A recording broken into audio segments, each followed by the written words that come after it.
Yes. We are back for another edition of The Blade of the Day.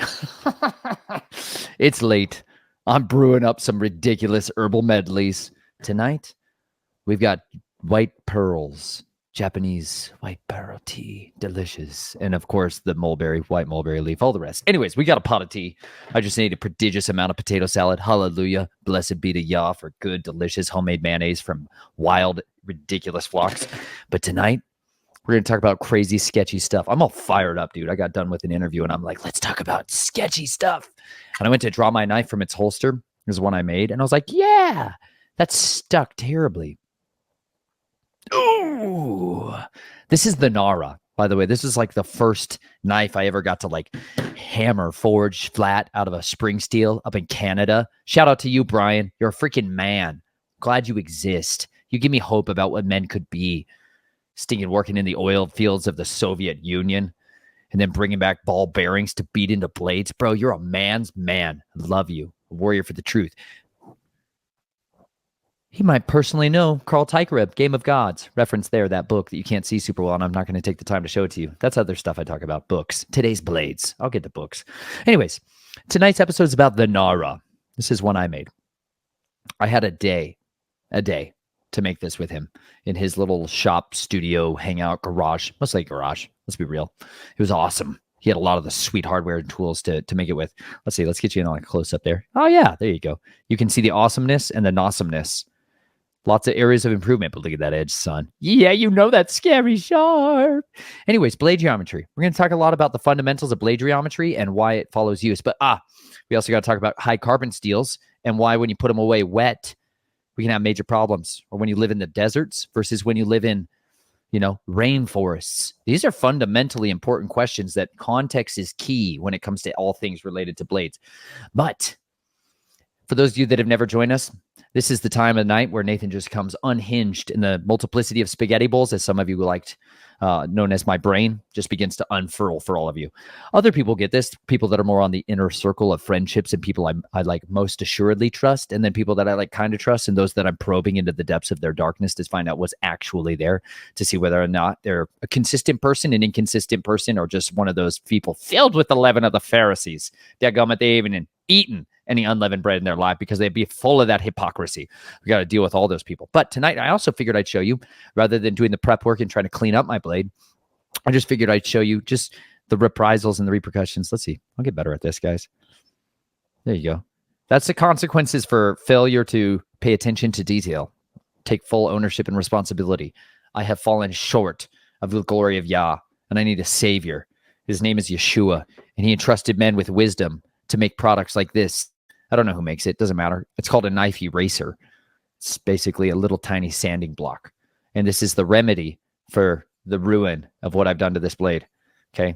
It's real simple. You have those magic erasers things you guys have, to clean your walls and stuff like that. Super fine grit, super fine, similar premise here. This is to fine grit the steel. And you just literally rub it on there. There you go. You betcha. And it does a great job at surface grinding. Very meniscus, like the tiny little meniscus on someone's shattered knee when all their hopes died. And they realized that they were vulnerable, even if they were only 30. Weak moments. Y'all experience that moment when you suddenly realize that you are absolutely not at the pinnacle shape of performance that you once were, and that you are vulnerable to injuries at a prolific rate? That's awkward. That's one of those humbling moments. You know what my humbling moment was? I'm going to just show you. I live in these loafers. What's up, loafer guys? They're wool. Respect. This thing. See that? That's what's actually on my feet all the time. That's what's actually on my feet all the time. I want to put that loafer back on. It's real comfy. Practical shoes. I'm working with an amazing tailor right now. Cobbler, excuse me. I can't reveal the tailor. All in due time. If you guys don't have a tailor, stick and work on it. Find somebody on Craigslist or Facebook Marketplace who will do tailor work and custom cater your clothes to your body and be able to hide all your sneaky stuff on you. Just saying, it's highly advantageous. Things you lose when you fall out of favor with the fallen ones. You're like, you no longer want to drink blood and sit at the council of the Grigori? Fine. You lose your tailor right with it. And you're like, well, fine. I'll pray for one. It's really sad. It's like the saddest thing ever to lose your tailor. I'm not kidding. They know all the secrets. That's why they're very well respected in the families, because they got to, I mean, literally, they're like, they know where everyone's cocaine pocket is and where they keep their flash drives and their hard drives and all the other stuff. And they're like, yeah, they know all the stuff. You know what I'm saying? They know exactly what you were fiddling around with, whether or not it was really a fiddle or a violin or something together, not of your kin. Anyways, it's a very cathartic thing. It's very likely that I'll cut myself at some point on this episode because I'm not giving it full attention to the savage edge that's in my hand. But I'm maintaining visceral control of this thing while I work around it and navigate around it. And I'm keeping my fingers away from the cutting surface of this knife block because I have cut myself many times on this final finishing step with my edges and with my blades. Like when you're trying to oil your blade, this is a high carbon steel, which means it's vulnerable to rust.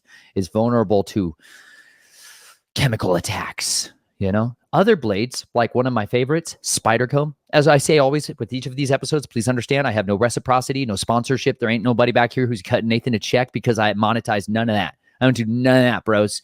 It comes from Sweaquity. Just respect Spyderco. That's where I started. And a lot of my own like private collection knives. Not my ditch blades. Private collection knives. EDC knives. Spyderco. Let me show you one that's not my favorite.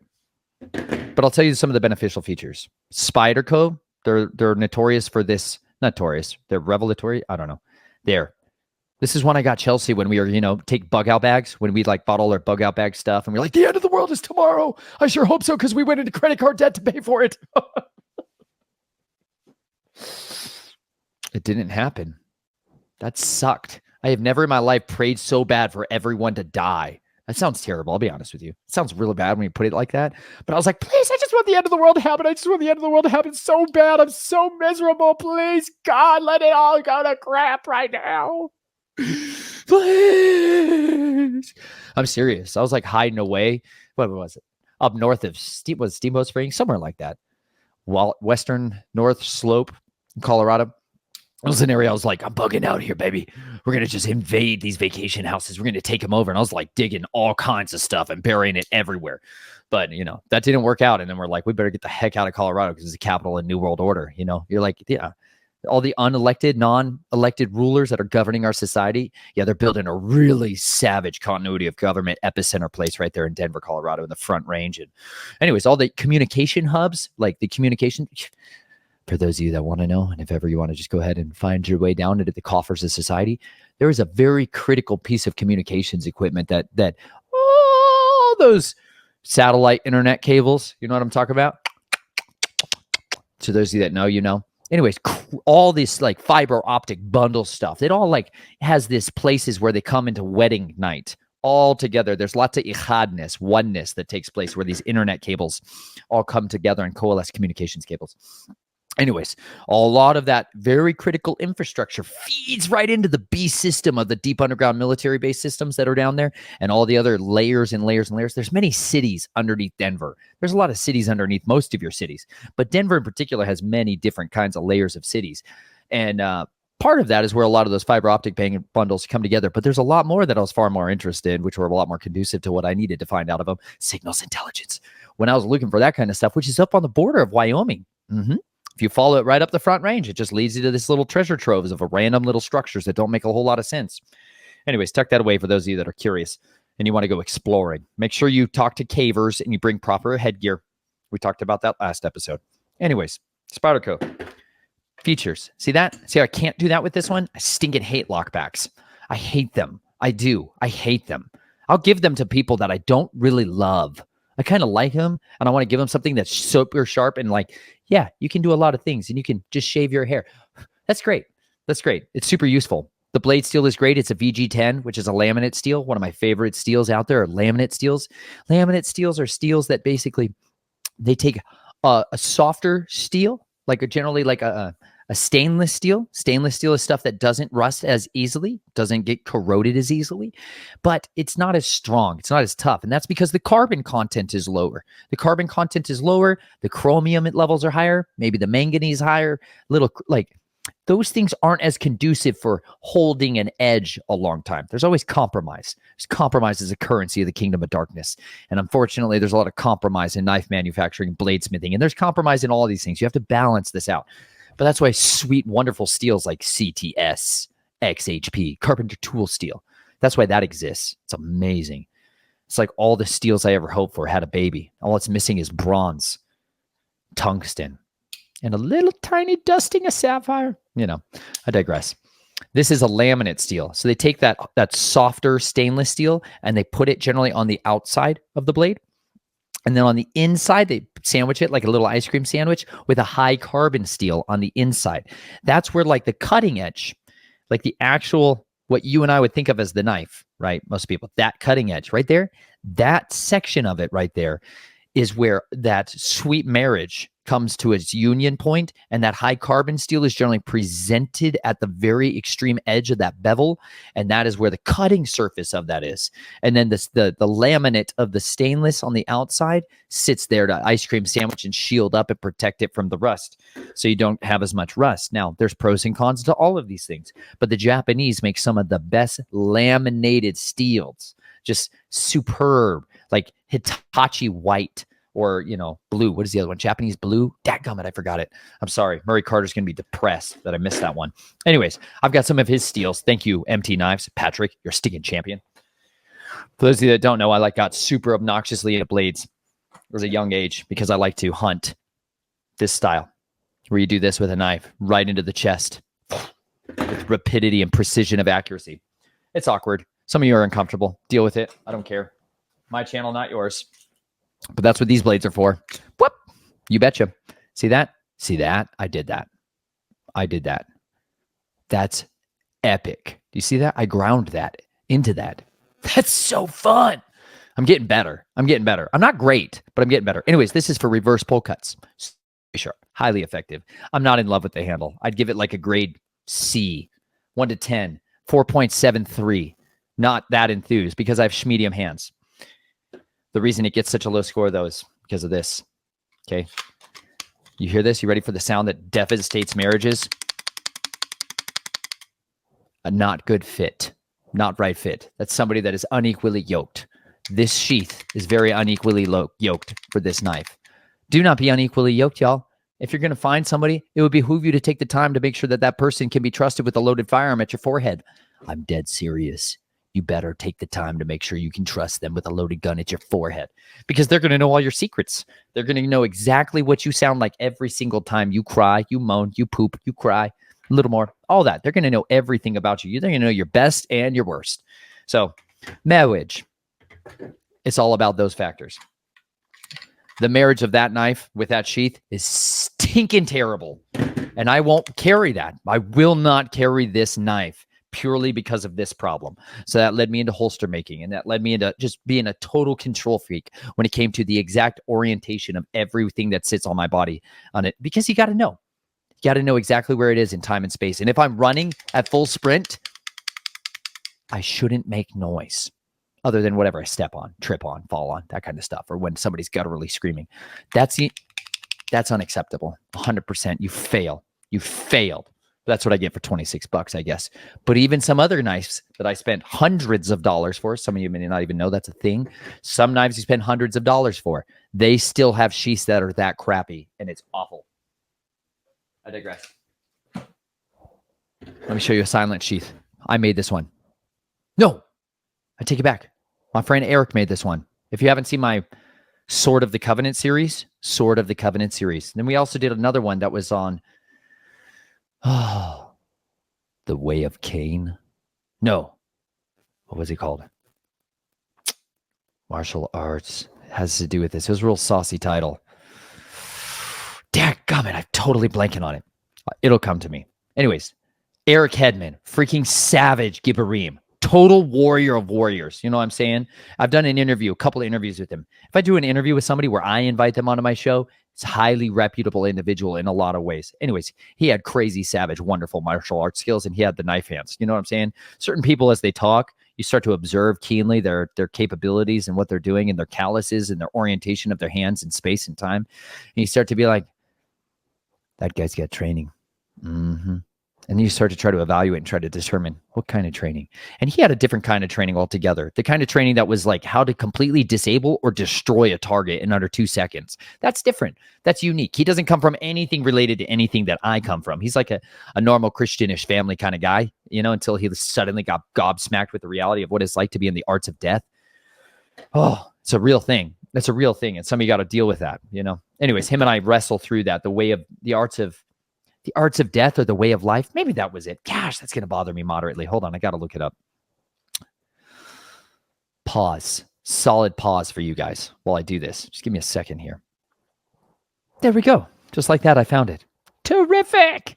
This is the playlist I was talking about. If you guys have never seen this, it's called The Sword of the Covenant. The Arts of Death or the Way of Life. See, I got there. I got there eventually.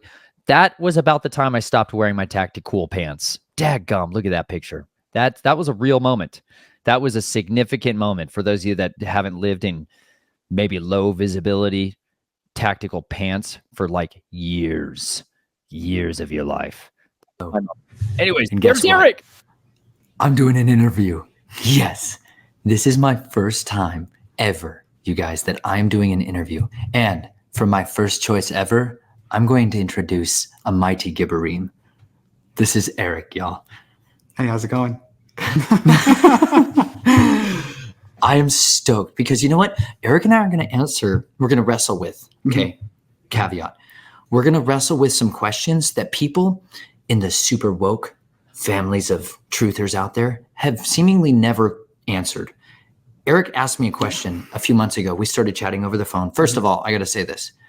Eric came onto my radar because I saw he made a knife. A couple.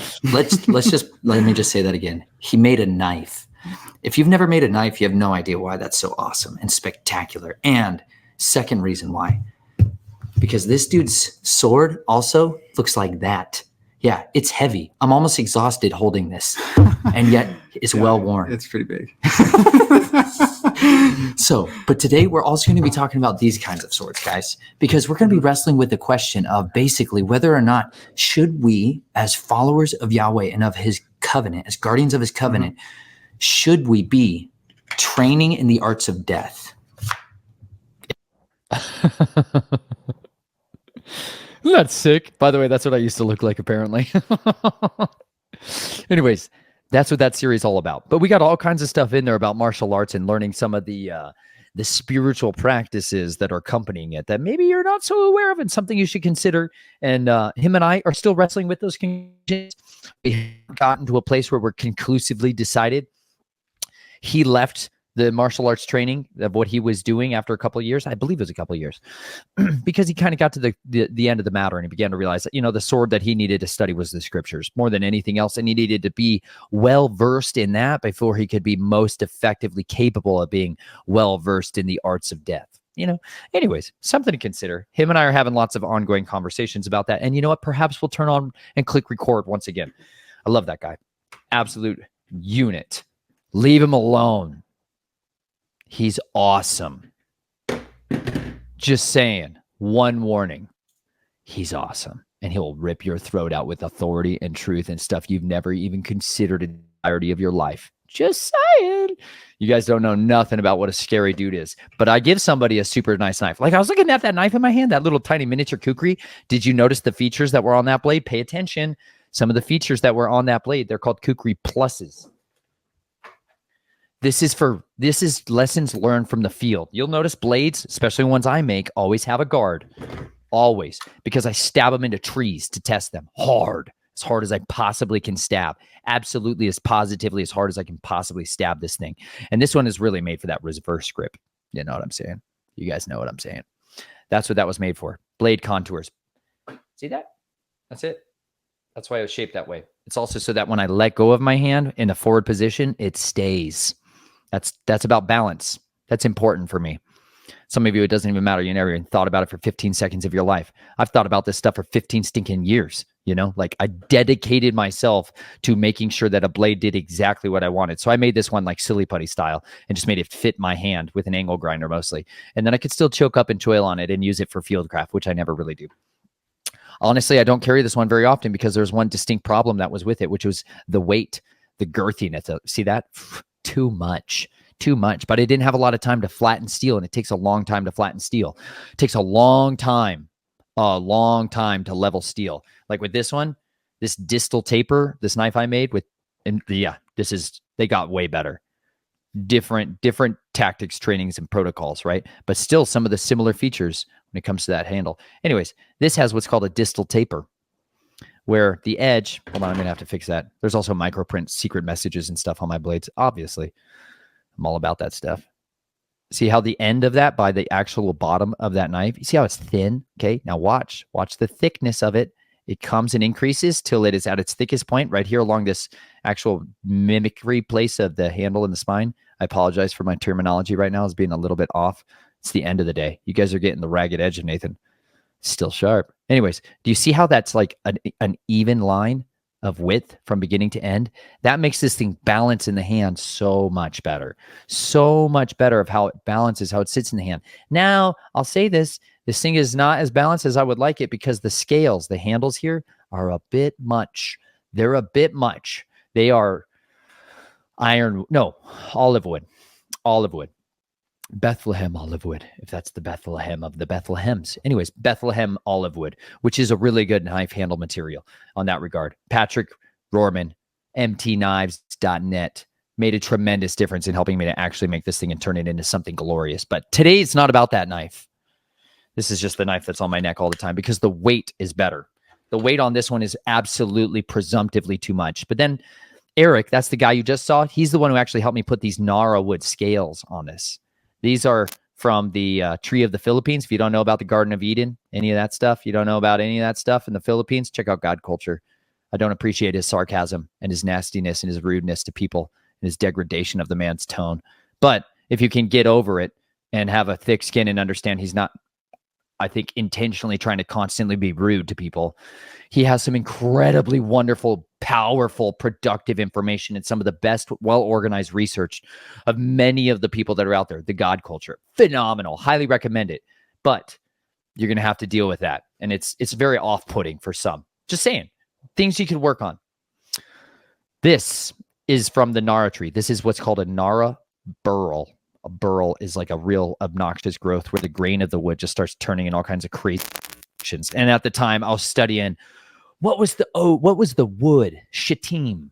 I was like, what is gopher wood? I wanted to know what the Ark of the Covenant was made out of. I wanted to know what the actual like Ark, Noah's Ark, was made out of. You know, it's not the stupid garbage nonsense in our English translations. It's just baloney. I just want to throw it through a building. I want to stab it, just fire hose that thing.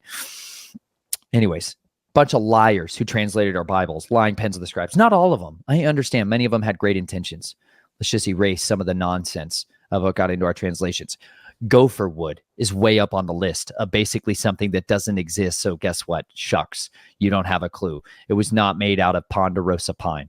It was not made out of basically the trees that you find over there. It's just a frustrating, anyways, their conjecture, their contention is that the Garden of Eden, the land of the East, the land of Gofir, the land of Ophir, is literally the Philippines, which is fantastically fun. And I just encourage you, check out their Solomon's Gold series. It's super fascinating. Highly encourage it. Check it out. Anyways, at the time I was on a kick about that. And so I had this wood. I purchased this Narra wood and I bought that. And then I didn't have any shop whatsoever. I was living full-time in an RV at the time, and I had no way to even put these handles on or anything else. And I asked Eric, hey, Eric, if I send you my knife, will you please put some handles on it? And I wanted linen handles, linen liners. So that's what we did here. We put some linen. He put linen liners on there and epoxied them in, glued them on there, you know? But you can see how uneven my grind is. Starts out real thick at the end and then goes thinner here. Almost all knives that have ever been are too thick. They're obnoxious. They're obnoxious. If you need a knife that's a chisel edge, I'm just going to knife gripe for a second. Where is it? Let me show you one that bothers me. Extrema Ratio. Highly recommend the brand. They make phenomenal knives. This is their Satyre, S-A-T-Y-R-E. No, S-A-T-R-E. I apologize. I'm not from Italiano, you know, and I don't like speaking Latin because it makes me turn into a beast. I digress. This is their neck knife. You know, one of them. They have lots of other ones, but they're all chunky and huge and thick and fat. And they're like perfect for prying open doors. I'm like, you're freaking kidding me. Get a pry bar. Like they make pry bars for like $5. Get a pry bar. Don't use your knife as a pry bar. Now, I say that, but I've definitely kind of used my knife as a pry bar before. But that doesn't necessitate having such a heavy knife. This knife is unnecessarily heavy, and it's got a wedge shape like a splitting maul of an axe. It's frustrating. I want my knives thin so they slice through flesh like crazy fast. You know, flesh of goats and chickens and stuff like that. But and fruit, when I'm cutting fruit, all the fruit I cut all the time, just fruit cutting. But this one is very thick. And because of that, when you actually get to the thinness of the edge, at the actual cutting edge, you have to like go through a cleaver in order to actually cut through that. You see that blade profile? Gosh, I'm going to have to figure out how these guys do all these knife reviews. I watched enough Nut and Fancy to run a marathon with. You know what I'm saying? He did great tabletop reviews. I always enjoyed him. I was back in the OG days when we were prepping for life. And I was buying my wife the Spyderco Delica 4. I used to live out near Golden, Colorado, and they manufactured their American-made knives were made in Golden, Colorado. Incredible place if you get to go do on a tour. So fun. But I got her this one. I was like, it'll be a great lightweight backpacking knives. You know, all the things the guy said that they would like. I got it purple because she likes colors. And she's not obviously only ever about black blades like I am. This is the Kukri Plus. Knuckle guard. Finger guard, right? Finger guard. The best machete ever. Freaking love this thing. The Gurkha Kukri Plus. This one is going to have a whole marathon of episodes. Just this one. Anyways, it's 3M. I haven't sharpened this one. I'm going to sharpen it with you guys. You get to see. Oh, we got spot rust. Yes. See? We'll talk about the different steels, compositions. I left this thing wet and I put it away. Look at what we got. So yeah, I'm going to do it again anyways. We'll just see how it goes. But I'm going to sharpen this one with you guys and show you how I do it. Because it's awkward to sharpen. I haven't done an update on my Spyderco triangle sharp maker that I did before. But those knuckle guards are critical. A cut tendon ends the day immediately. You'll never do anything the same ever again. It's real important. Anyways, I got Chelsea this knife for her backpacking ultralight backweight knife. And Spyderco has great steel. It generally comes pretty sharp. And they have these, they call them their lightweight handles. That's like their technical name for it. This is the Delica. Let's see. Boom. Delica 4. Yeah. The grip on these are phenomenal. Their handles are some of the best there is, period. How they have the texture here, a little bit grippy, especially when you're swampy, sweaty, and cranky about life. And they're great. Phenomenal. Now, she did use this on occasion. But when I always look at my wife and I'm like, blade check. Knife check. Knife check. I will knife check you if I meet you in person. You know what that is? Let me teach you right now so you can be ready. Be ready. Always be ready to give an answer to anyone who asks you to give a reason for the hope that you have. Be ready. If I ever meet you or ever you meet somebody else that might be a knife person even remotely, you can knife check them. Here's the rules. Here's the rules of the game. In order to knife check them, you must be carrying a blade first and foremost. You can't knife check if you're all naked yourself. So don't be caught with your pants down. Or if you are caught with your pants down, make sure you have a knife in those pants that are down around your ankles so you can still get to work. Now, if somebody knife checks you and you don't have a knife, that person owes you a treasure. You can all decide on what that treasure is. I generally actually mean treasures. Let me show you a treasure I got.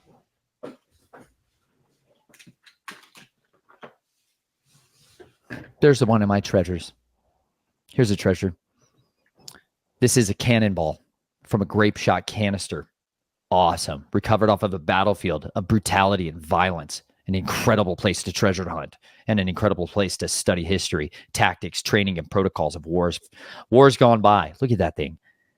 Just beautiful. See, you can see how it takes a lot to make that kind of a mark on a solid chunk of just cast iron. I'm almost certain it's just cast iron. Anyways, first thing I do with anything that I find or that's interesting, that's like that, I hit it with a definite wire wheel just because I want to see that cool stuff. Anyways, that's the stuff that used to shoot out like shotgun style out of a cannon. Just a bunch of these shooting through the air, ripping stuff apart. Awesome. It's carnage. Just total carnage. I have respect for warfare stuff. I understand more than almost any of you can even start to comprehend what violence is and the consequences thereof. I just don't care. This is not the conversation for morality and any of that stuff. You guys can all go sit outside while people that are filled with the nightmares from bloodshed can talk and just be us. Hold on. I'm going to get a pillow. Oh, that's better.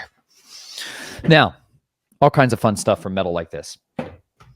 If you lose the knife check, you knife check them and they actually have a knife and they here's the rules. Sorry, I got distracted.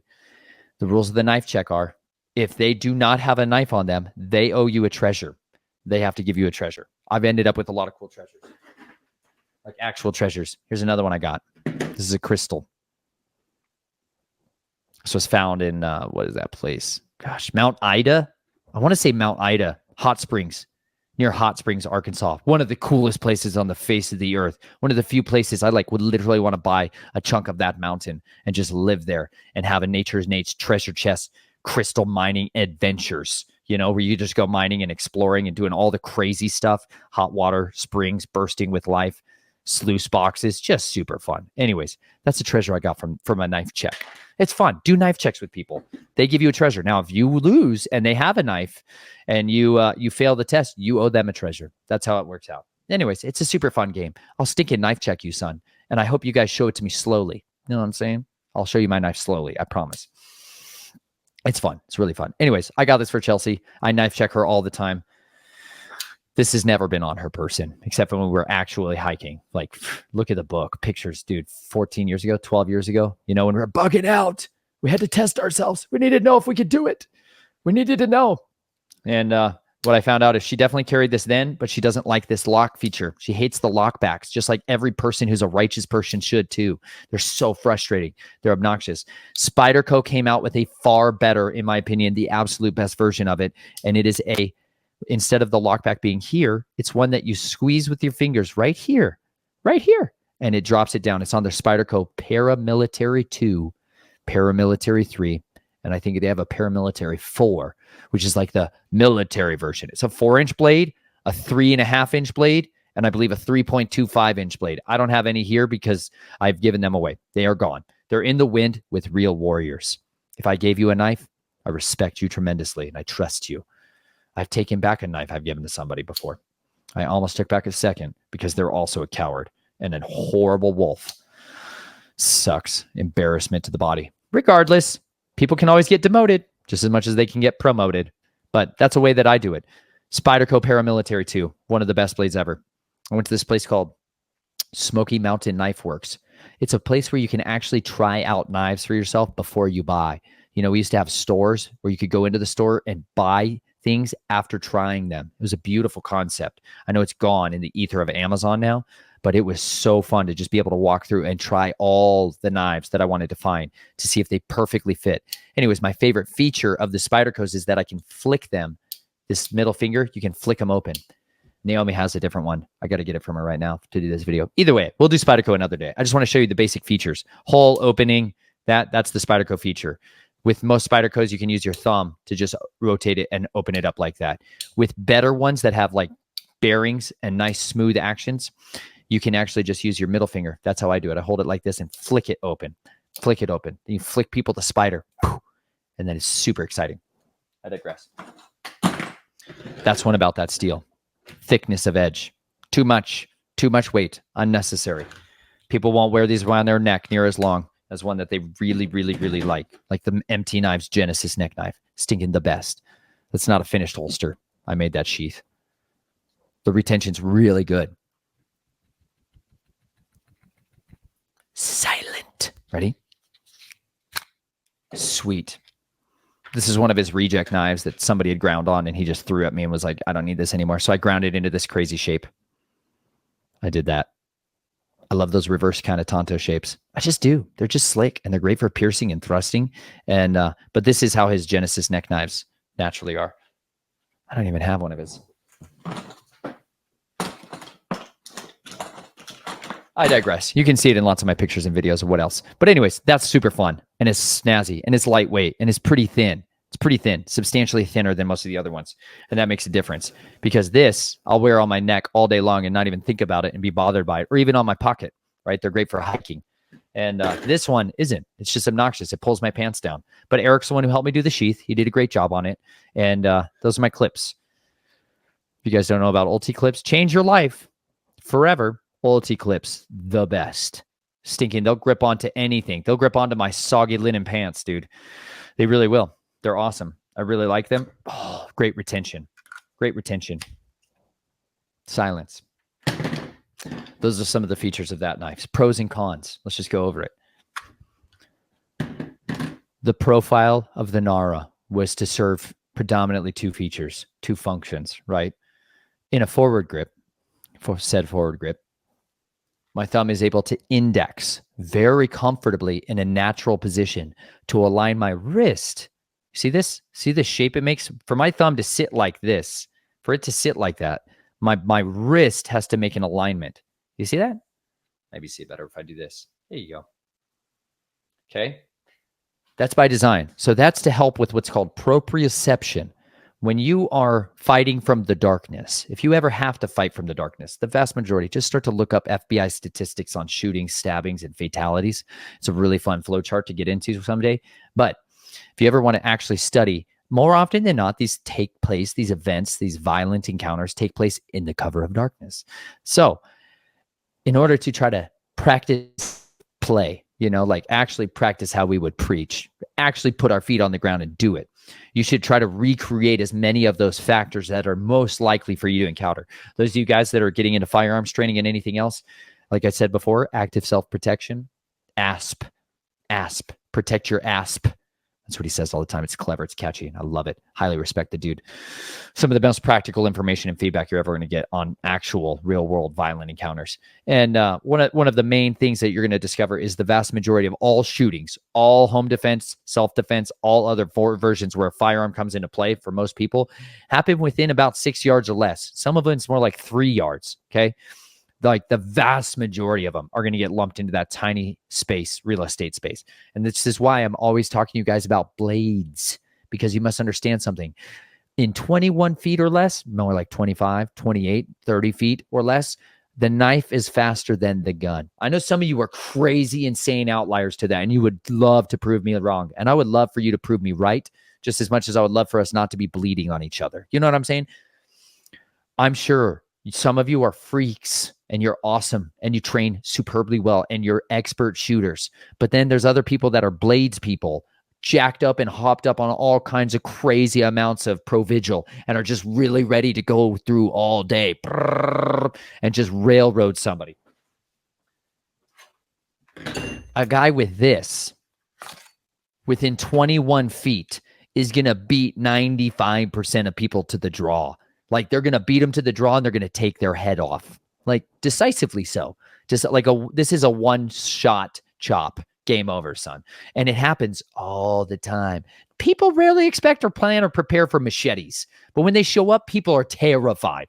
And most of the time when you use a machete, most humans, you should put your other hand behind your back and hold on to your belt, son, because otherwise you will likely cut it or cut it off. Happens. Seriously, watch the videos. It's fantastically informative information and stuff I can't put out publicly or people get too creeped out, right? But he can put it out because, defender guy.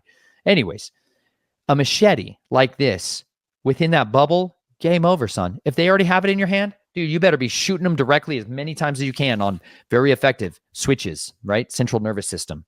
Here, right? Severing spines as much as you can. Or you're just dumping lead, trying to shoot them in the eyeball.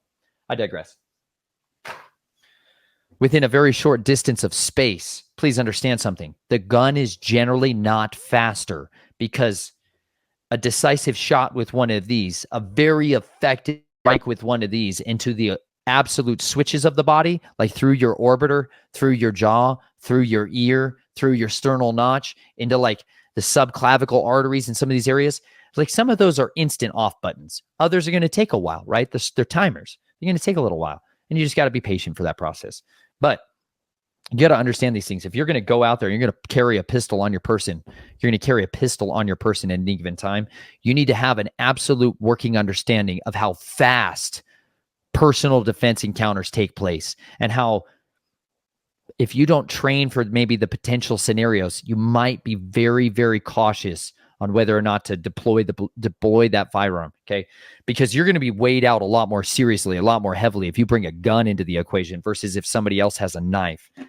They are looked at differently societally, especially in different normie lands of the country or not. So that's why I talk about blades all the time, because they're generally more ubiquitous. And some people, not myself, but many others that are out there have no ability to carry firearms. I love firearms. I like to use them.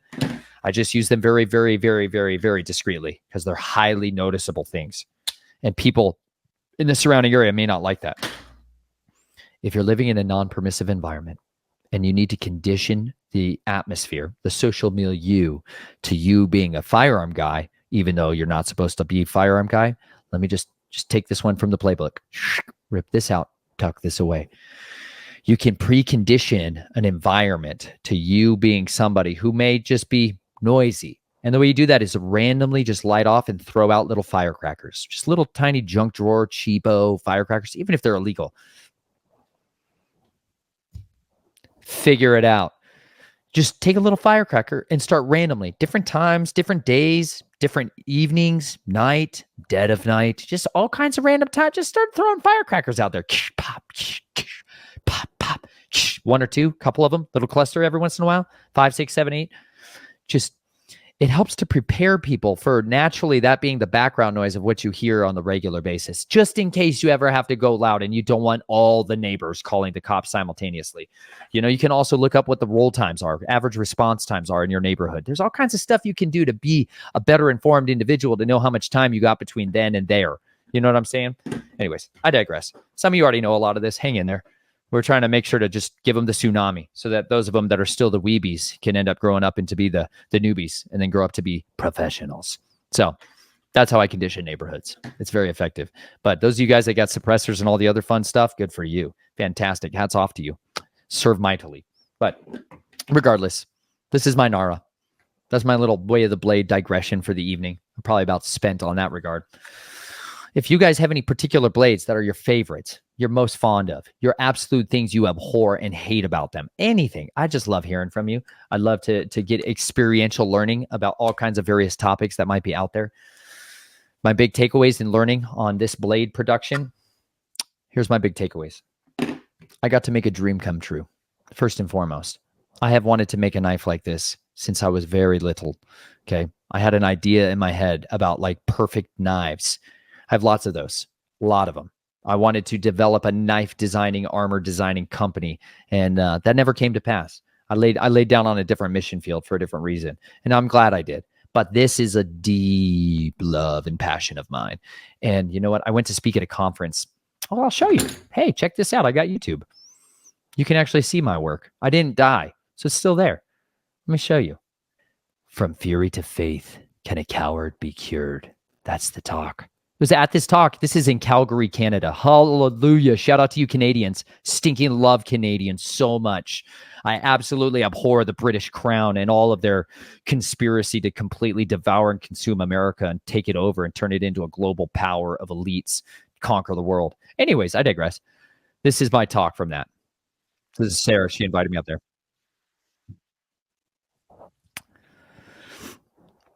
I thought I was sharing a screen with you guys for a while. But that talk in Calgary was the day before I made that knife. Let me share it with you. I thought you guys were watching that with me. I just realized that I did not share that at all. Here is that talk. This is where I'll jump in here. Let's see, we'll back this thing up. This is the introduction from Sarah. Man, I haven't watched in a long time. I've forgotten a lot of what's happened over these last few years, you guys. And this was right at the heart of it. One of my favorite moments of my life was going up there. The United States now I remember why. And working in the mental health field and ministry for nearly 10 years, Nathan Reynolds has devoted himself to writing and speaking about things others would rather not be said. His book, as well as interviews and videos, can be found at snatchedfromtheflames.com. YouTube, Nathan Reynolds. The first person I met when I arrived at the conference center in California was Nathan Reynolds. I had no idea who he was, but he was standing behind a display table, and I was immediately drawn to his book. I remember Nathan speaking to me, but I was so distracted by what I was reading on the back of his book that I could not focus on his words. Then I looked up at him, and I was struck by the intensity of his eyes. I felt as though he really saw me, and that inexplicably, since we had only just met, that he actually cared about me as a person. The kindness and compassion that emanated from him was palpable and powerful. He asked me if he could inscribe my book, and I simply nodded. After he handed the book back to me, I took a cursory glance at the inscription, not really registering what it said, but noticing that he had inscribed something different in the book of my friend Lisa. I came home from the conference and completely forgot about the book. Very soon I was immersed in the planning of the Calvary conference. Matt and Robbie encouraged me very early to pick a name for the conference. I asked my friend Will for some ideas, and he gave me several. One jumped out at me, and I knew immediately it was the one, Truth Quest Calgary. It was several weeks later that I decided to dig out Nathan's book because I wanted to finish reading it before the conference. As I opened the book to the dedication page, I saw Nathan's inscription. To Sarah, may you never cease in your quest for truth and understanding. Nathan Reynolds. Any doubts that I had about whether I was being guided by my Heavenly Father vanished when I read that inscription. On a more personal note, I did finish reading Nathan's book, and I have to say that it was the most incredible testimony I have ever heard. The way that Nathan speaks about his Savior brought tears to my eyes many times, and my heart literally ached for him as a little child as he shared the horrors of his past. But the most amazing thing about Nathan's book is that it pointed the way to healing. I have been desperate for emotional and spiritual healing for many years, and I have tried just about anything and everything to find it. Nathan's courage in exposing his darkest secrets also revealed those parts of my own life that needed to come into the light and ultimately to the one who is the only way, the truth, and the life. There was never any doubt in my mind as to which scripture passage was for Nathan today. Ephesians chapter 6. Finally, be strong in the Lord and in his might. Put on the full armor of God so that you may be able to take your stand against the devil's schemes. For our struggle is not against flesh and blood, but against the rulers, against the authorities, against the powers of this dark world, and against the spiritual forces of evil in the heavenly realms. Therefore, put on the full armor of God, so that when the day of evil comes, you may be able to stand.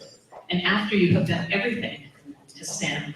Stand firm then, with the belt of truth buckled around your waist, with the breastplate of righteousness in place, and with your feet fitted with the readiness that comes from the gospel of peace.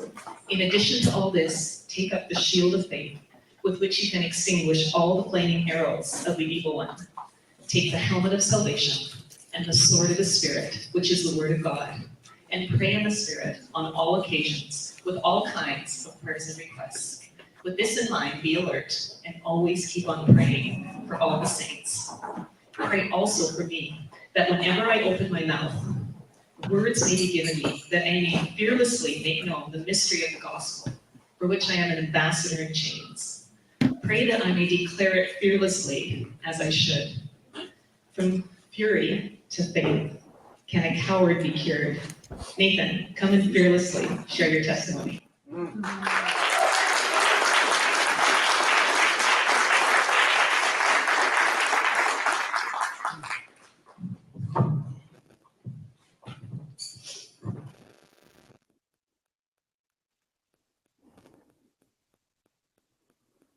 That's awesome. I've forgotten a lot of the journey along the way, you know. But that'll bring it back pretty quick. Pray that I might be fearless to preach that gospel. Man, please pray that for me, you guys. The reason I jumped on here so late is because I finished up another show and another interview.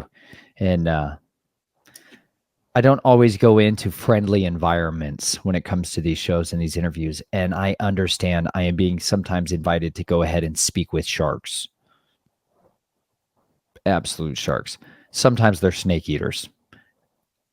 I've recognized the difference. I try to do my diligence before I go on to shows with folks to try to understand what their allegiances maybe are. You know what I'm saying? What are their intentions, you know? But I can't always know for certain until you're in it. And then you figure out that somebody is really probing for information or probing for things that don't need to be put out there, or they have no business asking. You know, it just depends. But I was real upset after the end of that. Not in a bad way, just in a way of realizing like what was really going on. And, you know, some of these people are trying to see whether or not you'll come and play ball, you know, and they'll just use you as another talking point for other people's. And then you just got to kind of sift through all of that. You know, I've spoken with black chaos magicians. You know, I'm not talking about the color skin, melanin production level black. I'm talking about like people that have embraced chaos magic. Those guys, you know. Others that are former Church of Satan people, and they're just probing and trying to see. Others are like sincerely out and they're trying to have a conversation and a discourse about it. And others are 100% trying to recruit you back into the kingdom of darkness. So it's a serious passage. And I don't know why, but that Sarah's sitting there reading that from memory. Did you notice that? That's the stuff I like to give people a knife for. You know, like when I do meetups, when we do like these Lennonite meetups and stuff like that, when I meet people in person, if they tell me a Bible verse, especially the children, we give them access to Nate's treasure chest, right? I take all these gemstones and fossils and shark teeth and stuff that I go find from all over the country. When we were traveling, I love rocks. I love treasures. A whole other side of me that's a very joyful side. A side that has joy and hope and finds even just tiny little treasures to be satisfactory enough to just rocket fuel them for another couple thousand miles. You know, the side that likes that kind of stuff in the world. Different side than this side, if you can't tell. Anyways, that side loves to give treasures to people to make them smile and to remind them of the Creator's wonderful hope. It's still all me. I get it. Just hang in there. It's a bunch of crazy loony bin stuff. It's awkward to talk about and express publicly. But regardless, we have this Nate's treasure chest that's literally filled with old ancient coins. We get a bunch of like old silver coins, buffalo nickels, and we fill it. I find like bulk rubies and gemstones and sapphires and stuff, and we literally throw them into the sand pit, or we throw them into the creeks and throw them into the rivers, and we mix them up and hide it so that they've got to go on a treasure hunt to look for it. You know, it's like when you truly find something of great value and great price, you sell what you have to go get that thing, you know, the pearl of great price. So we literally throw real pearls, like people are worth real treasure, you know? And I think the best thing to do with treasure, the best fun of treasure is finding it. It's finding it. It's the journey of hunting it down. Once you have the treasure, like once you have it like this, we found shark teeth by the thousands, because when I was 9 years old, maybe not 9, probably a little earlier, this encyclopedia, the Encyclopedia of North American Plants and Animals. I have a copy of it. I used to flip through that thing and just read it. I was a voracious encyclopedic learner. I'm like, I'm just an autodidact. I'm going to teach myself anything I want to know. Anyways, I saw in there they had a picture of a beach and it was talking about shark teeth. And I love teeth because I love killing things. Things killing things. Teeth are savage. Claws. Where's my badger claw? Hold on. A modern day guru. Teeth. Like, look at that freaking thing. Dragon teeth. Straight up. I love this. This is my hairband. You betcha, son. Savage. I struggle to look at myself like this. You see, I struggle to see this in the mirror. I'll be honest. The headband thing, I struggle bus with it. I get on the struggle bus every time I see it. I'm like, is that really what I look like right now? But then you practically have to deal with the hair rolling around your head. Anyways, this is number 6 problems. But this is what I wear. It's a conversation starter. And I like to see who's paying attention to the fact that some dude's got a crazy different, real tooth here. Alligators, living dragons, crazy creatures. You know what I'm saying? Let's see. It's all hot. It's all blown out. I apologize. I'm not all into the studio lighting here. I'm on a picnic table. I set up and take down the studio darn near every. Life is ridiculous. Behind the scenes, it's insane. It's fantastic. Fun. Anyways, I was reading in this little book, medium-sized book. I was reading in this book all about shark teeth, and they had a picture of Venice Beach, Florida, and had a picture of shark teeth as the sand. Like the sand was made of shark teeth. And they said, it's the shark tooth capital of the world. And I made a vow early on. Careful with these. I made a vow early on. I was like, please, Yahuwah, please. I called him God then, right? Just be full disclosure. Please, God. Please, God. Please, God. Give me a chance to go and get all the fossils. I want to find all the shark teeth, please, so bad. Please. I will do anything, please. If you will give me the shark teeth, please, I will follow you. It was like one of those real simple kind of vows, you know? He orchestrated my life to bring that to pass. And let me tell you, I filled buckets. When I got to Venice Beach, brosif. Let me show you another video. Let's just go down memory lane. This is how Nathan's brain, that spaghetti bowl works. There's that guy showing up very professional. That is Nathan. That's because I was doing executive protection and chauffeuring. That's a fine tailored suit, by the way. That's a super nice suit. Not messing around there. Fine tailored. That's a custom. I'm not even sharing screen here. You guys just staring at my face. You're like, whatever, dude. I don't even know what you're talking about. Sorry. Back up. Let me go back over here. Let's go to share screen. Let's do this thing. Right here. This guy. If you could only see the other tabs that are pulled up right now. I'm in deep research mode. Anyways, look at that guy. That guy right here. You know what I was doing at this time in my life? My family had moved back to Colorado because my wife did not want to give birth on her own. Unsupported. She wanted to go to a birth center, and the birth center that we had previously had our daughter in was in Colorado. And by the time we got back, it was closed. So she found a different one.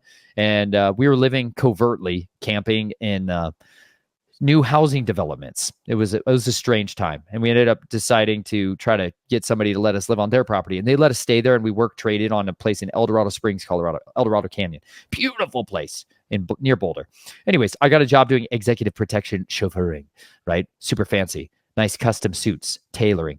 This was because I found a tailor who did undercover police and bodyguards.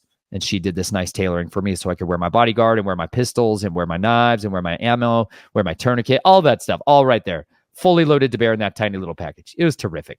Anyways, that's me at a full tilt. Check this out. But let's go back in time to other Nathanisms. You ready? These are fun. You get to see the evolution of Natism all at once. Treasure hunting. There it is. This is me talking about that moment where I finally found all that goodies. Preach and Teach, episode 2. Treasure hunting. Well, hello. Oh my. Guess what I've got in store for you? My. Another barefoot brawling episode. Yes! Now, back over the winter, I got invited to go down to Florida, which is amazing. If you all haven't been there, I highly recommend it. It's a fantastic land of wild adventures and crazy, insane, terrifying dinosaurs. Seriously, there's dinosaurs in Florida. Anyways, I got invited to go down there to speak at a church. Shocking. No, for real. First time I've really ever been invited to a church to speak since I started talking about things like machetes and tomatoes and linen, sapphires, and obviously milling. So I made those bunch of folks Millenites. If you haven't seen episode 1, it was actually episode 3, but you don't know that yet, so it's okay. But it was called Barefoot Brawling. Preach and Teach! It was fantastic and an adventurous time in my life. And I was so thankful to get an opportunity to do that. And they invited me back for more. So I'm going to try to release these guys to you bit by bit as I'm able to. But it's going to jump right in here. And this episode is all about treasure hunting. So I hope you are most ready and that you have some kind of device ready to hunt for treasure. If you don't, they're called your feet. And you can take your shoes off anytime and change your life legitimately. Did you know, real quick, if you just walk barefoot in wet grass for 30 minutes, it can physically heal you. So much so that the pharmaceutical companies out there, you know, the ones that are all about murdering humans, they would never, ever want their humans in bare feet. You know why? Because they invented the tennis shoe.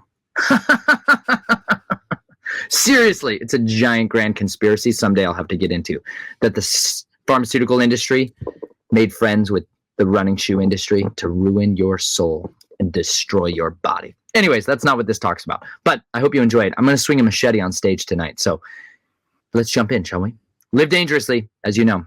By the way, read the book of Esther. If you haven't, I'll probably read it to you because it's so astoundingly, wonderfully gratifying about all of the evil schemes that other people are up to that suddenly get dumped right back on their own head. That's called mishpat. That's justice. Sweet Moses of the Nile. It is justice like you've never seen. If you don't know about Mordecai and the amazing story of Esther, I encourage you. It would behoove you. Read it. Anyways, I hope you live dangerously every single day of your life because the days are evil, but you, Almighty, Mighty One, were born for such a time as this. I love you. Talk to you soon. Then why is it that death permeates our culture? I was addicted to death. I was just sharing over here with them that my life, I had believed this lie. I believed I was wired backwards. That I was my family utilized radical intelligent evil to wire me backwards, to discern and ascertain the giftings that I had, the natural curiosity, the inquisitiveness, the hunger for small, tiny things to bring me great satisfaction and joy that I found predominantly in his creation, that I had this insatiable need to uncover treasures. Like, I know some of you guys have seen your kids out there digging in the dirt, and when they find you like a cool rock, and they're like, look at this treasure I found. Let me show you one of mine. Look at this cool treasure I found. And you're like, yay, it's a brown rock. And then they're like, it's amazing, right? And you're like, it's a brown rock. But outside, you're like, oh, wow, good job. That's so beautiful. And they're like, I want to put it on the door right there. And you're like, you know, we don't have really room for that, you know, with the 400 other rocks that are already up there. So, you know, it's hard for us, I think, as adults to get the mind of a child. I know that was the case for me because I just wanted people to get that I thought these things I was finding outside were far more exciting and unique than anything I was finding inside. And I was going to churches, I was going to house fellowships and traveling all over with my family to different little homes. And I was always watching what was happening in these houses. But the reality is I was always curious about what was going on outside. I wanted to know what was happening outside. And yet I was raised in a culture that locked me indoors, that shoved me in a school that made me sit at a desk and said, don't move. And I thought that was prison. I hated it. I hated it. I thought it was punishment every time they told me to go inside. I hated that feeling. And I thought that was the way that we controlled people, was to take the things they love and to take them away from them and make sure they could never find them again. That's what I believed. I believed that the good things in this world were made to be locked up and kept away from you. And if you really wanted to get them, you had to fight and kick and destroy everything around you till you could get a hold of it. I believed that in my life. And so I got seduced by death. I got seduced by this idea that I could get out of this mess that I was in, where there was constant abuse, where there was constant manipulation, where there was coercion. And I'm not just talking about my parents and the nightmare of what was happening. I'm talking about my teachers. I'm talking about the systems of education, the systems of indoctrination that I was forced to sit down in front of, that my parents would send me away to school and say, I know that's not what the Bible says, but you have to memorize the lie if you want to pass the test. And that really bothered me. It's some part of my being that was wiring me backwards. That was making me have to learn that you're supposed to play along to get along in our society. And you know what that did to me? It killed me. It killed me. And I believe this is something that's happening to people all over the world every single day. And it's what's being systemically indoctrinated into us at a very little age. We do that because the enemy is a strategist. The enemy is a master tactician, a legal accuser who has used beguiling wits. It said the first time we enter in this character in the story that the serpent, Revelation 12:10 later tells us this is the serpent, the dragon, the devil of old. He beguiled Eve because he was craftier than every other beast of the field, which tells me that the beasts of the field have craftiness in them. And most of us are so disconnected and so distant from us, and animals are locked up over there that we can't even see the craftiness of other animals, let alone the craftiness of a serpent. I've gotten to see the craftiness of serpents now because I'm outside again. But most of us, I literally tell people, come down to Florida. And they're like, there's water moccasins in all the water, right? And I'm like, yeah, it's great. Get in the water. No thanks. There's giant dinosaurs called alligators there too. There's 2 million of them. This is the statistics. There's 2 million alligators in Florida. 2 million. That's enough for most humans to get bit regularly, right? Wouldn't you think that everybody in Florida is getting bit by alligators constantly? Y'all like to swim occasionally. I've seen some of you guys in the water from time to time. If you're not fishing, or sometimes you guys, I've seen it. You go in the water, there's beaches and everything, but nobody's getting attacked maliciously by alligators. See, because the alligator doesn't want to eat your soul. It's not like that. Most of these creatures that are out there aren't devouring the human flesh like crazy, but we've been brainwashed to believe they're scary, they're dangerous, and they're beasts. We should avoid them. See, but every beast of the field in James, it says that every beast of the field, every creature in the sea has been made to be subjected by man. That every one of them, at some point in there, man has figured out a way to domesticate them. Meaning the water moccasin dude. And we can find this today. We're like, yeah, there's this guy on YouTube. Crazy. He's milking snakes that'll kill you dead. And he's like hanging out with them like pets. But it says in the Bible that every animal of the field, Every single one that's ever existed, man has had dominion over it, from the garden and even in modernity. So yet we still believe this lie that, animals bring death. They're scary. Avoid them. Put them over there. But I've come to learn throughout my life that if you actually look things in the eye and see it with your own eyes, not black mirrors, like the black mirror most of us see the world through, that's not reality. That's a version of it. When you look at a mirror, what does the mirror do that's different than every other surface that we look at?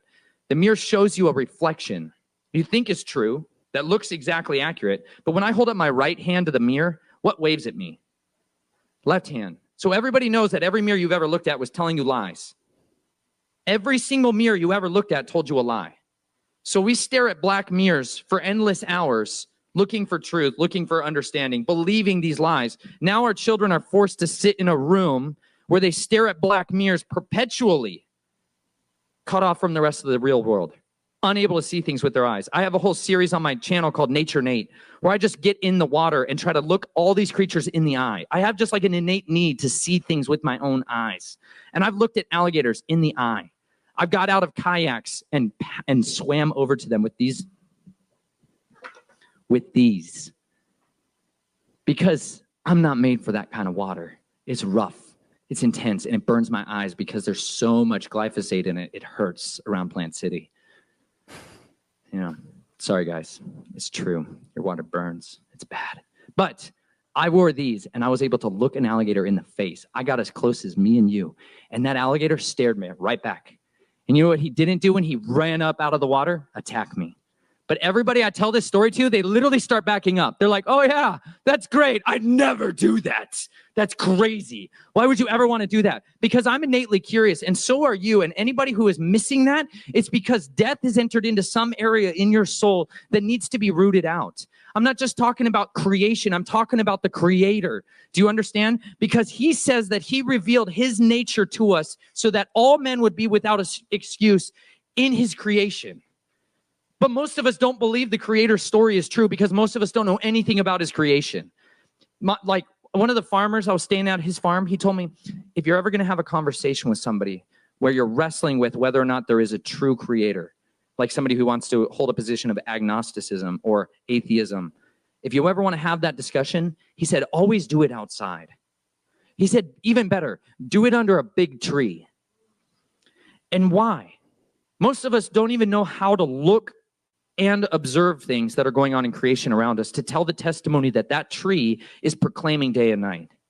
Like when we see the big oak tree, where people are like, wow, that's a cool oak. I drove by a sign out here that was in one of these little tiny nameable towns, but it said the mulberry tree. It had a big plaque for this one tree because for 100 years, people have been eating fruit of that tree, like little grandkids. Big, tall dads, great-great-great-granddads, all eating fruit from that tree for 100 years. So we put a sign there to tell people about it.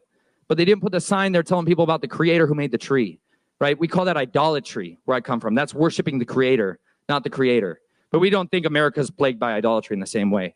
But we got plaques like this all over. And everywhere I go, because I travel full-time in an RV, I get to see the idolatry that men have taken and made a carved image to worship something that says a testimony about who he is. This is a good thing. I love the alligators. I think they're incredible. It's like staring at a real dinosaur. Like a real dinosaur staring at you in this perfect skin suit, and you can look them in the eye. There's like less than a dozen people getting mauled by alligators every year in Florida. Like, what's more people got hit by coconuts this year? Legitimately. Like, you all walked under some coconut trees? Those are big things, man. Those are intimidating things. And they could, at any given moment, crush your face. Nobody's scared of the coconut tree anywhere else in the country. Why is that? Good marketing. Good marketing. See, the poor alligator gets the bad marketing, but the coconuts, we should be dreading. We should be dreading the coconuts. There you go. There's that man fighting furiously from stage, man. Those were the takeaway lessons that I had early on down in Florida. That's where I got this alligator tooth. It's been a good run. It's been a good run out there. But you know what? I'm very thankful for the opportunities that the Father has given me to help make my dreams come true. You know, he helped to take that little boy living in a very difficult situation and make his dream come true. He helped to take me on a journey to get me there. And I survived all the stuff. And I got to go pick up treasures with my children. I got to go find shark's teeth. And you know what? The best thing that anyone can do is to try to give their treasure away. And that's what I do. I take these treasures that were very valuable, very precious to me, and I give them to others with the hope that that little tooth could be the thing that inspires them to a completely different life and a completely different future, you know? But one of those other deep down, dark, devastatingly deep desires of mine was a Xiphos. Ready? Enter Exhibit B, the Xiphos. Yeah, look at that. Here comes the presentation. Swing. I can't even get this whole thing in there easily. Let's see. That way. Ah, look at that.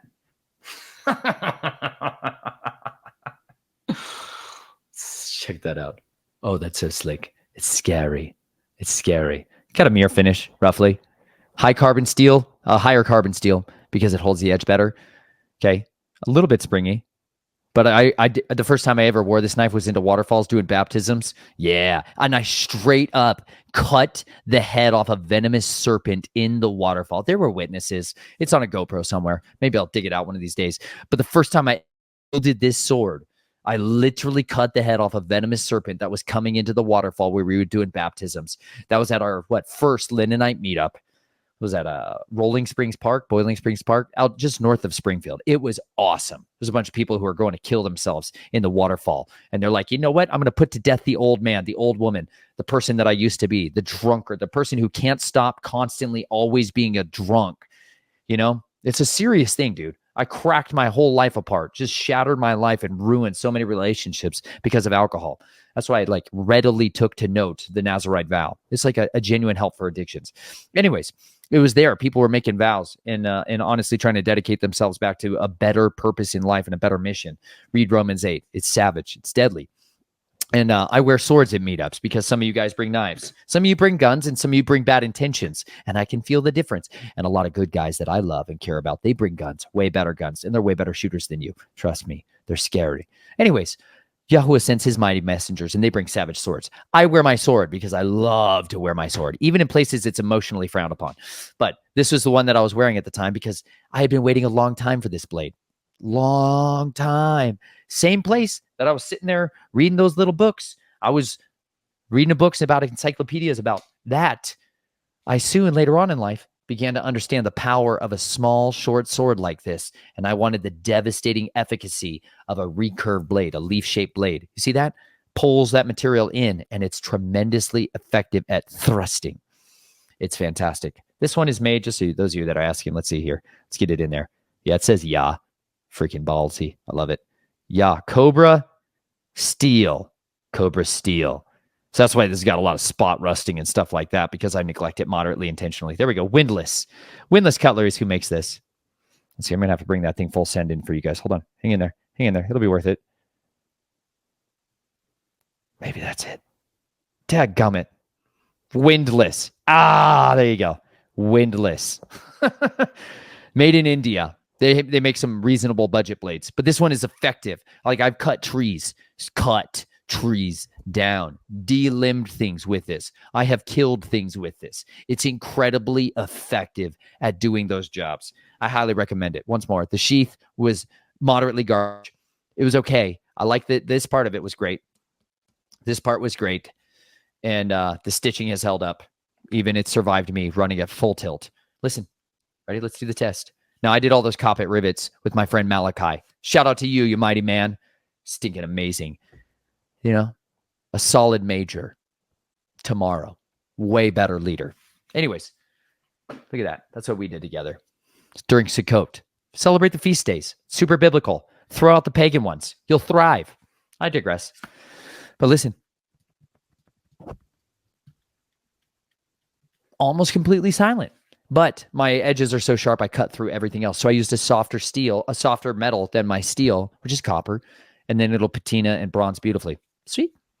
It looks cool. It's a moderate talking piece and a show point. This is not a covert blade, obviously. That's scary. People see that. They're like, oh my gosh, he has a knife. He has a sword. It's for dramatic effect. Anyways, this was a knife I wanted. like a little short sword I wanted when I was a wee little lad, and I prayed and prayed and prayed and prayed and prayed. And you know what? The Father brought it to pass. I think this was like 70 or 80 bucks. It wasn't that unreachable, untenable, but it takes a heck of a lot of work to get to something like this. But I have a few minor critiques. Let me just give it to you. Okay. Let me just tell you, the handle shape for me is blocky. See, it has these shapes. It's not a true 1-for-1. The best way to like redesign blades and stuff is to go look at royal armories, look at reconnaissance archaeologists and people that recreate museum pieces like the Tower of London and Tower of London, place where they keep the royal jewels, all that stuff. Anyways, they have all these armories of historical weapons that have been donated, and they have exact measurements, and amazing bladesmiths will go in, take those exact measurements and recreate a blade, like Bronze Age blade. But anyways, when it says in the scriptures, the word of Elohim is living and active, sharper than any two-edged sword. Yeah, two-edged sword, son. Piercing through, that one, piercing through. The word there is used as Machaira. And I have a Machaira. It's out in the van, so I could throw it at a brick. I don't have it here. But either way, the Machaira is a Greek, a little bit longsword. This is the other one that's called the Xiphos. Fantastic. One of my favorite blades of all time. But it's two edges, and I've definitely cut myself many times trying to swing this thing around. I'm not trained with two edges when it comes to swords. I didn't have classical sword training. I had lots of devastating kukri and Nepalese Gurkha training. That kind. It was awesome. It was highly effective. It's a different life now. But I digress. It's getting late. I hope you guys enjoyed this endeavor down memory lane and you've learned a few things. Go find your treasures. Trust in the Most High, that no matter how big or how small they are, he can lead you on a journey to find them and to get them back. Last thing. It was at that conference that I got to preach my little heart out, man, and wage war against the dragon, because that's what I was born to do. And you know what I got to see? The Father provided. That next day, Brian is like, hey, you want to come make a knife? And I was like, oh, do I ever? And he's like, yeah. And I was like, any knife? He's like, whatever you want. Oh, free far to lane. And so what we did is he had an old truck spring steel, you know, like the shocks, the suspension on trucks, that spring steel. It's a great material for making knives with. So anyways, he had one of those. And the process of making this was lots of research to draw it out and design it. This used to be a much bigger thing, and it used to be straight. I got carried away with a grinder, a sander, like 6 months later, jacked it up. I made it worse, but it happens. Keep going. Just make more, right? Learn from your mistakes, make more. Anyways, we took that thing, we traced out with permanent marker onto the spring steel, our shape, the general shape, and then we cut it out. I don't even know how we cut the thing out. I think it was just straight up an angle grinder, just cut the basic brute shape in there. And then he had like a 3-inch by 30-inch sanding belt that I just sat there for hours trying to get these shapes into. So that's why the shape is literally the bottom of one of those grinders, you know, the bottom of one of those sanders. Same with this one. That's just how I drew it. And then same with this. I didn't have all the cool fancy knife making stuff, but we had some. And then we tempered it. We put it in the little forge, heated it up like crazy, and then quenched it in fire. If you watch the beginning of the Nature Nates, you'll get to see that in the intro. Just that's this blade coming to life, born in fire, forged in fire. Anyways, that was my first one, but it's great. It's very effective, and it'll stab right through a rib cage. For those of you that are watching this and still watching this, the Narra is available to anyone, first person, first dibs, who memorizes Psalm 119. Psalm 119. Yeah, the big one, son. If you memorize the entirety of Psalm 119 and you send me a video of you doing it, or you do it to me over the phone and I can see your eyes and see that do it in front of a mirror or something so I know you're not lying. Don't lie about it. Otherwise, these end up in your rib cage, right? Instead of being in your hand for you to hold and show people. You get the Narra. Whoever does that gets the Narra, whether they're a 5-year-old or whether they're a 55-year-old. Listen, you get the Narra. It's the best thing I could ever do with my first blade, and the treasure that I have is to make sure to give it away with the one who is worthy to wield that knife. I have a video. Ready? Let's do it again. I'm going to do it again. Let's present.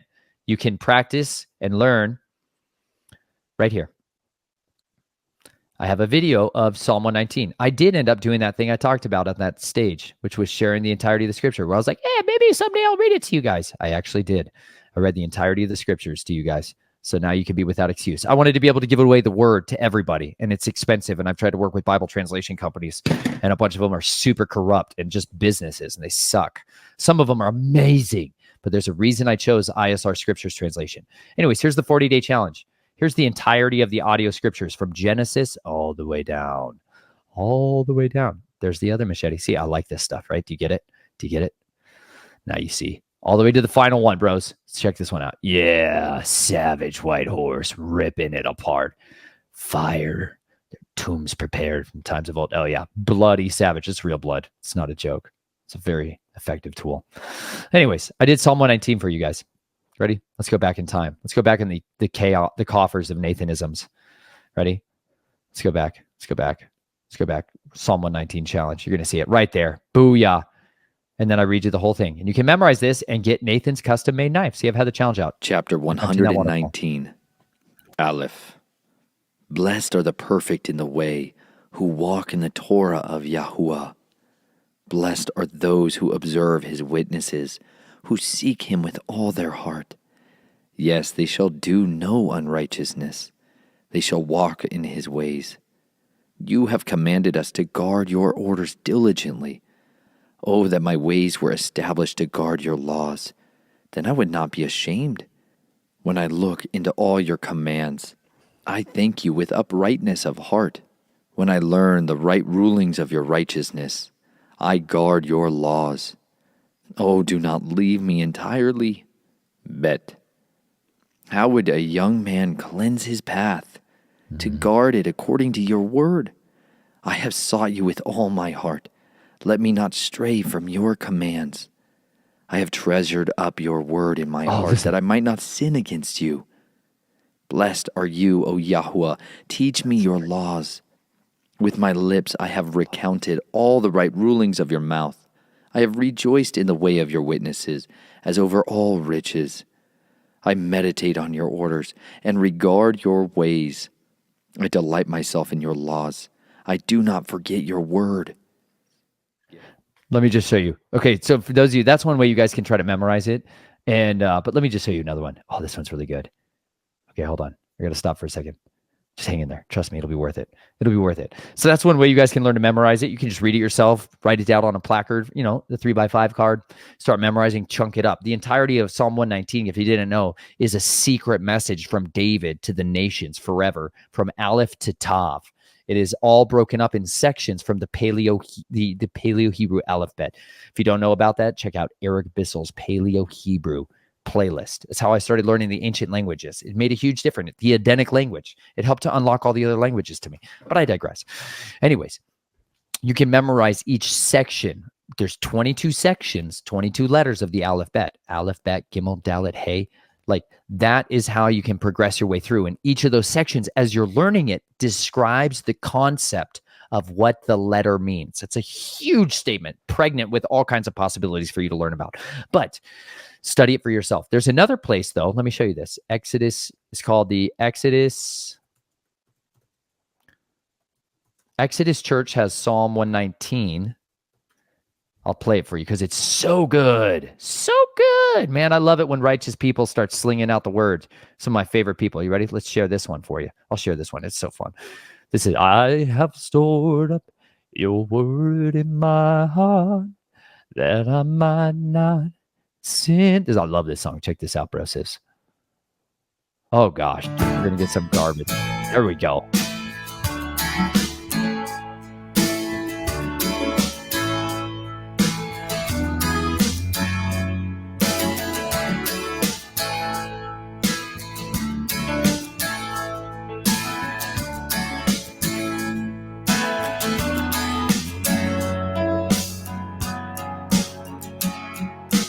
How can a young man keep his way pure? By guarding it according to your word. How can a young man keep his way pure? By guarding it according to your word. With my whole heart I seek you. Let me not wander from your commandments. I have stored up your word in my heart that I might not sin against you. And blessed are you, oh Lord. Teach me your statutes. Teach me your statutes.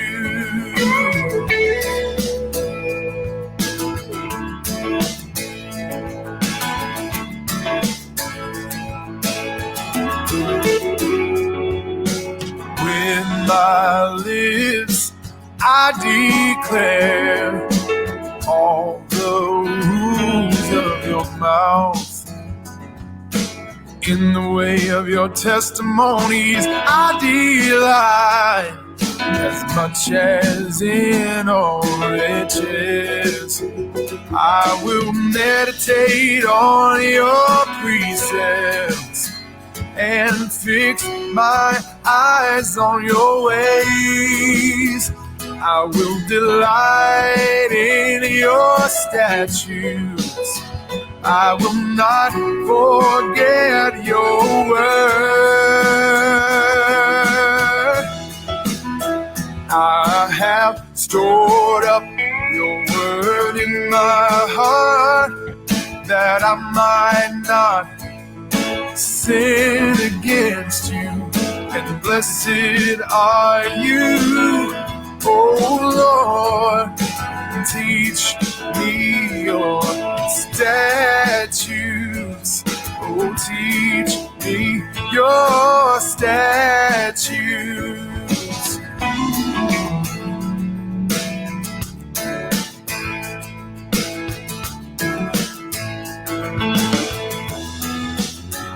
I have stored up your word in my heart that I might not sin against you. And blessed are you, oh Lord. Teach me your statutes. Teach me your statutes.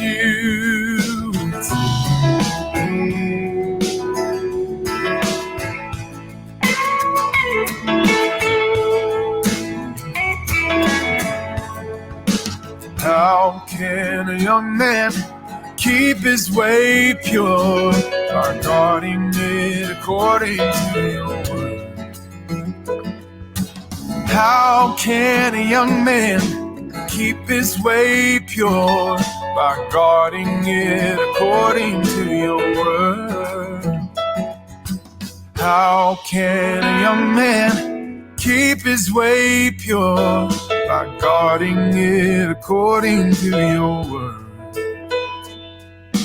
How can a young man keep his way pure by guarding it according to your word? There you go, guys. I just love that. That's how I'm trying to memorize Psalm 119, just so you know. I've been listening to that one. Oh, hang in there. I don't know if you can hear any of this. Anyways, they got the whole Aleph Bet, Aleph Tav, all the way, bro, full send. And it's got every little subsection of every letter has a different song. It's beautiful. I love it. Those of you that are lyrically inclined and incredibly talented, please make more like that. Use different translations, all kinds of them. It's so fun. Every one of you who has that incredible poetic pentameter, all that fun, just beautiful language and arts, please use it, weaponize it, because at the end of the day, that's who should lead the battle. That's who should be on the front line. The Israelites fought differently. We should talk about tactics, training, and protocols of the Israelites and understand why the Xiphos is one of my weapons of choice. If you haven't read the War Scroll, maybe you and I together, the three of us, we'll read that someday and understand tactics, training, and protocols from the days of the warriors. Like, cool stuff. They've got vivid descriptions. This comes from the Dead Sea Scrolls, if you're unfamiliar with that. Like the oldest copies that we have of the scriptures of various different texts, though, not just the normal, what you guys would call the canonical kind of texts, whatever Catholic version of the word you want to throw into things. Latin, gosh dang it, stinking Latin again. Burn rum to the ground. Anyways, that stuff. I digress. There's a book that was in there that's called the War Scrolls, which is incredible. And it gives very specific, accurate descriptions on how to make your weapons, spears, short swords, how to throw them, how to blow shofars, trumpets, how to command your cavalry. Very exact, precise language that can be used by commanders to effectively engage with combatants. Fantastic book. We'll read it verbatim, you and I together one day. Oh, it's so good.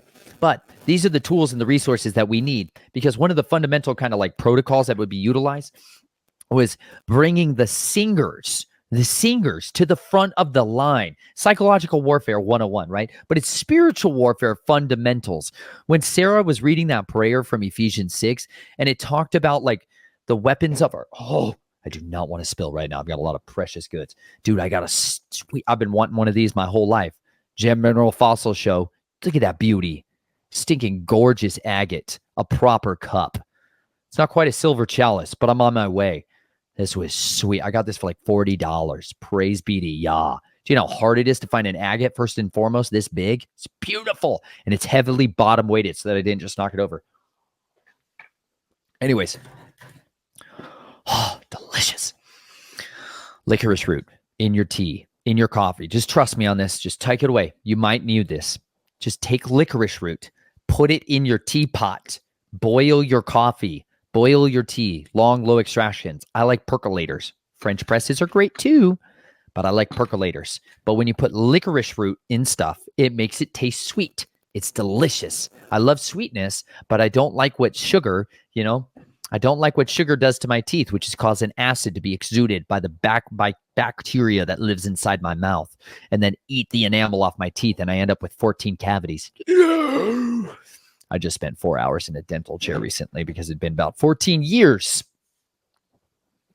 I had 10 years of not going to a dentist because the psychopath murdering monster of my family was a dentist, a Yahuwah and judge, and made the blood of his body run cold. However y'all sees fit, was a dentist. Bunch of perverts put you in the chair. Either way, I avoided the dental chair for a good long time after I got out of the army.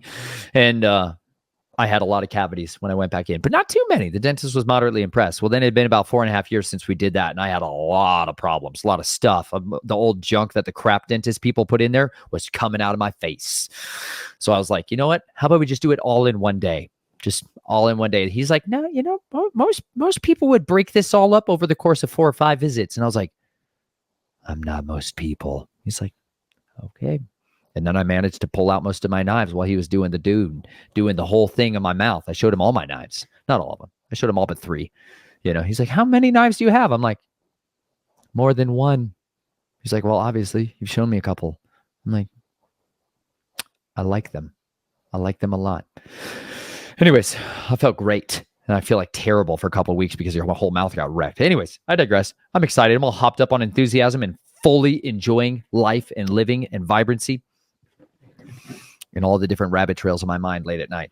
But French press, licorice root, put it in your tea, your coffee. It'll make it sweet. You'll have a terrific time. Ah, delicious.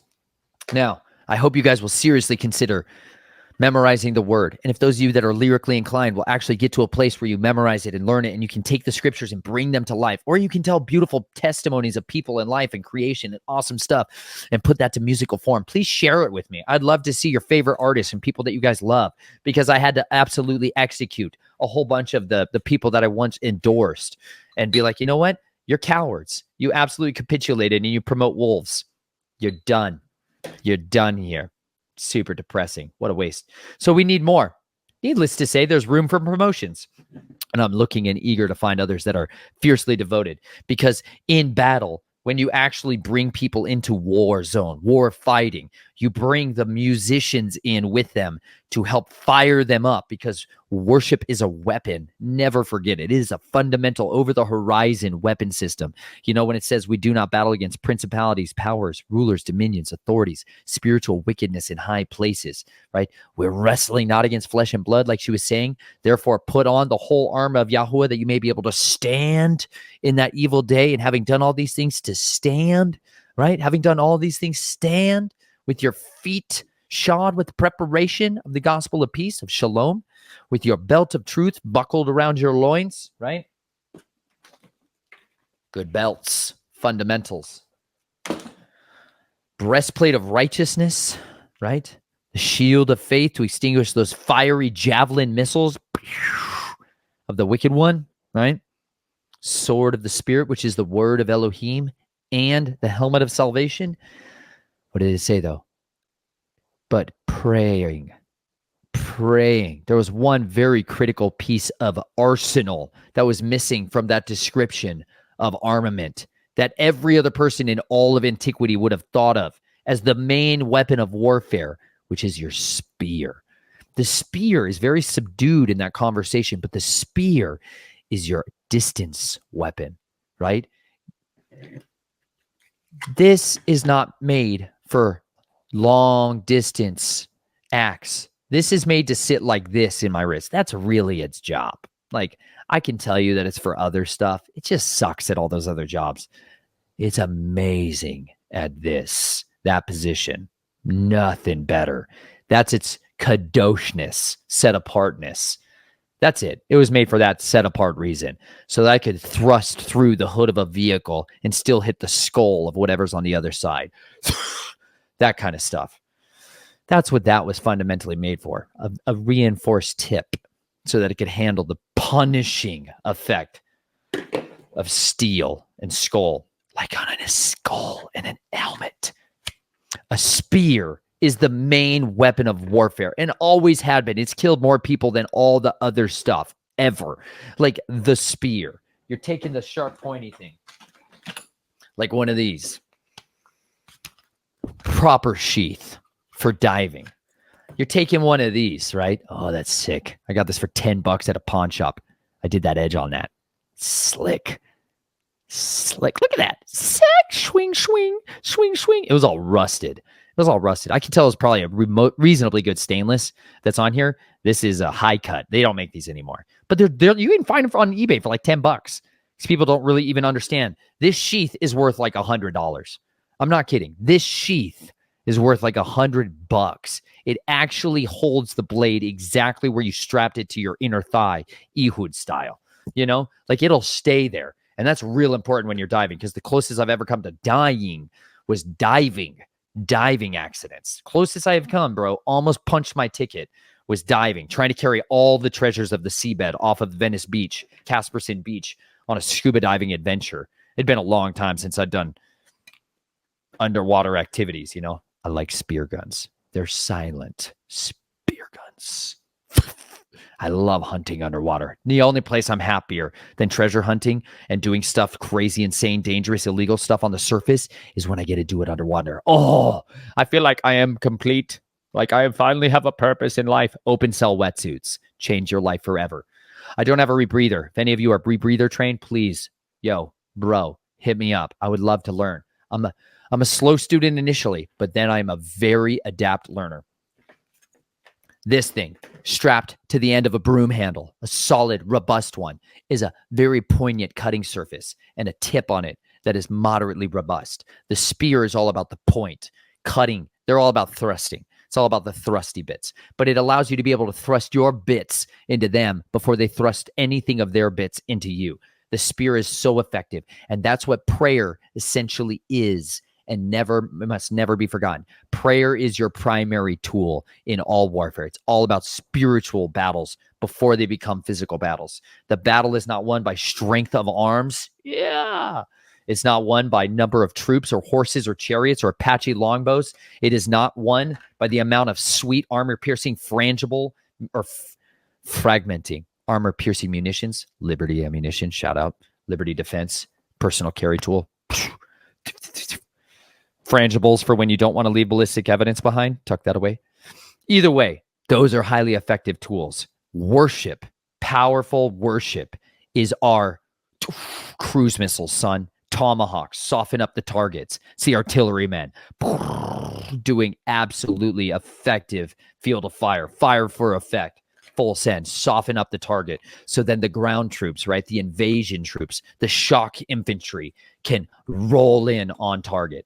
That's what worship really is about. That's what memorizing the word, having the word stored up in your heart, using it effectively, deploying it, right? When it's needed, precision of language. Oh, dude, the world is so much more fun when you see it through the lens of violent warfare. It really is, my personal opinion. You guys can take it or leave it. It's just far more engaging, far more exciting, far more tangible, visceral, sweaty and salty and stinky. It's so much more fun when you get down in the trenches and you gutter fight over these things. You gutter fight with people over the depths of their soul and fighting for their their immortal spirit, shall we say.